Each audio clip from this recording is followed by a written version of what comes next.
আসসালামু আলাইকুম রহমতুল্লাহ বারাকাতু। প্রিয় দর্শক বন্ধুরা, আমার নতুন সোনালী মুরগির যে খামার, এখানে আমি পরীক্ষামূলকভাবে প্রথমে 300 সোনালী মুরগ, যেটা ক্লাসিক যেটা সোনালী, ওইটা উঠেছিলাম। তো আমাদের ফেনীতে ভয়ঙ্কর যে বন্যার পরিস্থিতি, ওটার শিকার আমি হয়েছি। আর আমার থেকে যারা বড় বড় খামারি আছে, তাদের আসলে কী পরিমাণ লস হয়েছে যা বলে বোঝানো যাবে না। আমার জানা মতে আমার শুভাকাঙ্ক্ষী দুইজনের, একজনের 60 লক্ষ টাকা এবং অন্যজনের প্রায় অর্ধ কোটি টাকার মতো লস হয়েছে। তো আসলে আমি যেটা করছিলাম, আমার প্রথম অবস্থা যখন পানি, আপনারা দেখতেছেন পানি আমার খামারে এখনও দাগ রয়ে গেছে। এই পর্যন্ত আমার খামারে প্রায় 4 থেকে 5 ফিট পরিমাণ পানি উঠছে। এই যে এখানে যে ময়লাগুলো দেখতেছেন আপনারা, এগুলো সবগুলো পানির ময়লা। অতটুকু পর্যন্ত যখন আমার মোরগগুলার বাচ্চার বয়স ছিল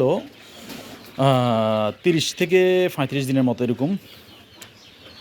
তো এরপর আমি যখন এখানে পানি উঠছে, আমি সাথে সাথে একটা মাছা তৈরি করছিলাম।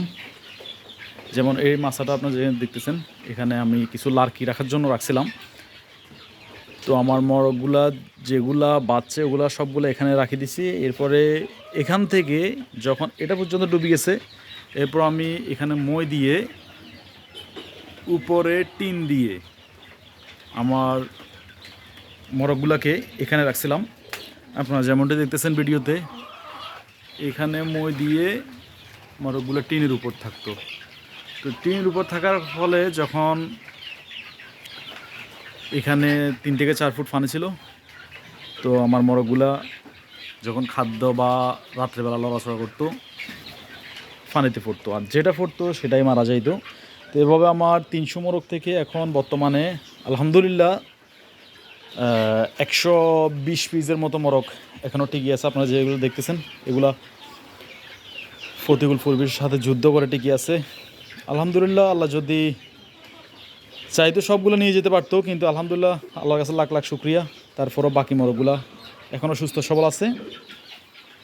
আর এগুলা গ্রোথ তেমন আসে নাই, কারণ 10 থেকে 15 দিন বন্যার যে পরিস্থিতি ছিল, এই জন্যে মোরগগুলার খাদ্য দিতে পারি নাই।